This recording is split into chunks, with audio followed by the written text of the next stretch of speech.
Hello, welcome back to Oracle DBA tutorial. In this tutorial, we're going to discuss about memory structure management.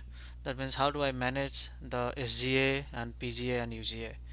So this is the big picture that we have drawn before in our previous slides or videos, that Oracle memory structure consists of PGA and SGA, and in turns SGA is consist of multiple different pools. So the point here is that whenever we are going to size how much is the share pool, how much is the buffer cache, how much is the redo buffer, and how do I determine that. And so for example, I have a 1 GB server, and I would like to have I like to size the share pool, buffer cache and redo buffer so that the total memory will be 1 GB. So if you size it too low, then maybe performance will suffer, because say for example you are going to you're going to have a very low DB buffer cache. If you have very low DB buffer cache, then maybe like you're always going to read from the file, hence the queries are going to take a long time.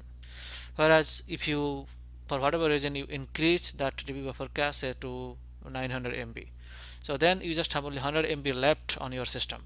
So in that case, like you may not have any memory to allocate for a new process. Whenever we're going to start a new client comes, a new dedicated server or shared server is going to be started, and we may not have enough memory to for those stack space and so on. So in that case, it's very important to figure out what is the best numbers that is going to be for our sizing. So there are two ways that you can do that. So starting from Oracle 10G, you can size this thing in two ways. One is called automatic, and second one is called manual. So in case of manual management, use init.ora parameter or spfile.ora parameter, you set what is the size of this thing. Let's say you get db underscore buffer underscore cache is a parameter. So db underscore buffer underscore cache is a parameter that determines how big is your buffer cache. Similarly, once is log underscore buffer is another parameter which determines how big is your redo buffer cache. And similarly, java underscore pool, large underscore pool, those things will determine how big are your pool size. So that is one way to set the init.ora parameter. Okay, starting from Oracle 10G, Oracle introduced another way to size this value.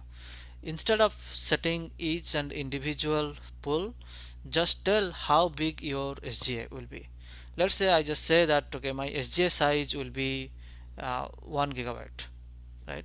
So in that case, what Oracle is going to do, it is going to dynamically allocate memory to each of them, and then as the workload you know uh, keeps running, as users start to use this Oracle database, then Oracle database is going to figure out how should be the shared pool, how should be buffer cache, and how should be large pool or Java pool.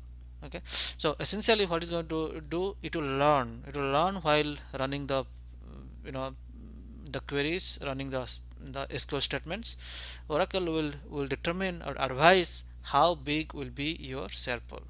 So that is why you need to set a parameter called SGA underscore target.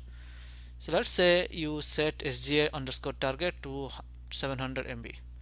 So in that case, all these pools is going to be set to a default value, and then it keeps changing dynamically depending on the workload.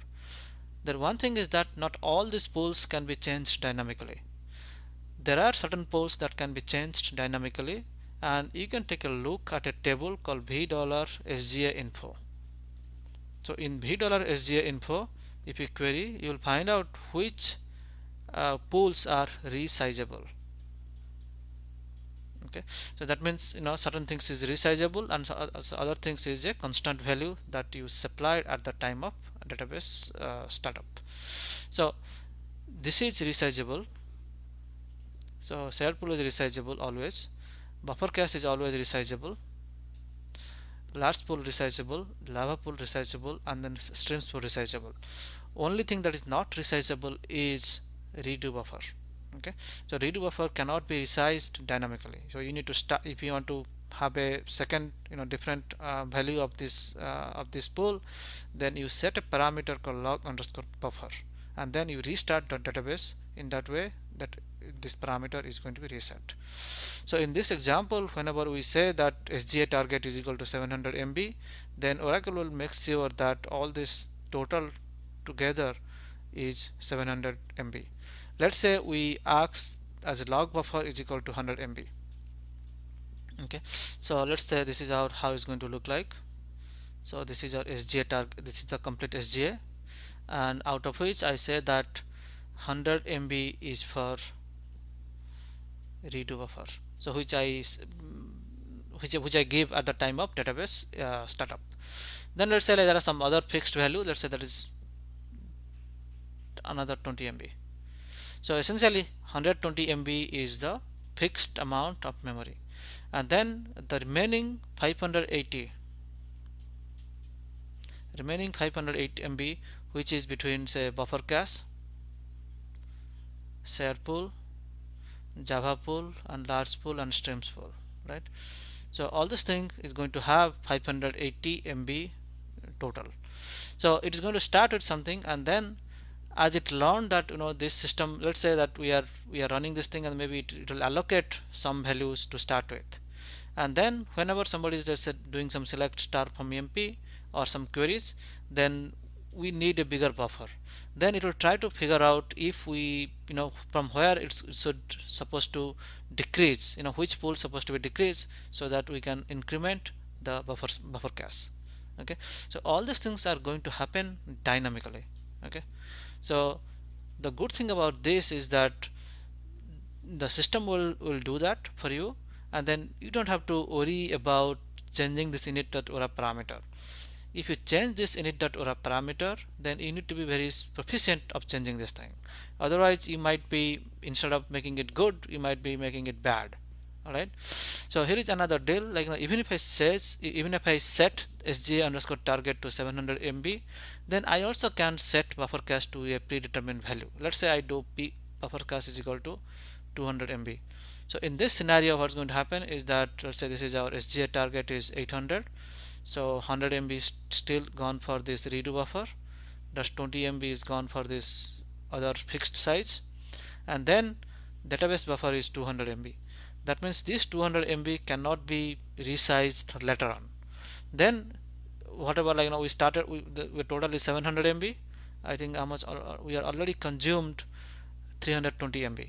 So therefore this is 380 MB, and this 380 MB can be resized depending on the load or depending on the workload. I can basically play with a bigger share pool and then less Java pool. Say for example I'm not running any Java program, then I'm going to have a very low Java pool size. Alright, so the advantage of automatic memory management is that we can resize based on the workload, and in order to make this thing happen, you have to make sure that your statistics level set to true, so that Oracle will will learn how is your workload is. Okay, so that is how in the 10G.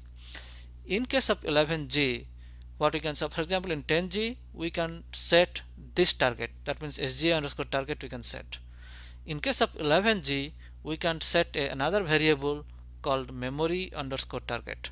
So memory underscore target is similar to SGA underscore target, but the difference is that we are going to also include PGA. That means if I set memory underscore target, all the complete memory of Oracle is fixed. Okay, that means also PGA is included. So that is starting with Oracle 11G. Oracle 11G, you can set only one parameter, and that parameter is called memory underscore target. If you set this value, then your SGA will be automatically calculated, PGA will be automatically calculated, and then the resizable elements of SGA can be dynamically allocated to different values based on the workload. So this is the advantage of 11G, that just only one parameter you set. There is another parameter is called, in case of 10G, we have SGA target, and also similarly we have something called PGA underscore target. So the same way that whatever SGA target determines the size of SGA, PGA target determines what is the size of the PGA. And then you have another parameter is called underscore max. So for example, if I set SGA underscore max underscore target is equal to say 900. So my SGA target is 700. My SGA underscore max underscore target is 900. That means at the to start with, Oracle will allocate 700 MB for SGA. But once the workload is running, when SQL statements are running on the database, it might go maximum up to 900 MB, provided all this memory got allocated. Alright, so that is the idea of SGA underscore max underscore target. So this is what is all about memory, concept of the memory allocation, and how Oracle manages memory is very important. And it's always recommended to have some key value, like set it memory underscore target or SGA underscore target or PGA underscore target, and then let Oracle automatically take care of the individual pool size and all this thing. So by the way, this is the SGA underscore info for my database, and then what I'm showing here is that there are a lot of things that is resizable, and these are the pools that is resizable, whereas these pools are not resizable. And then one of the important thing is redo buffer. Redo buffer cannot be resized dynamically during the database run.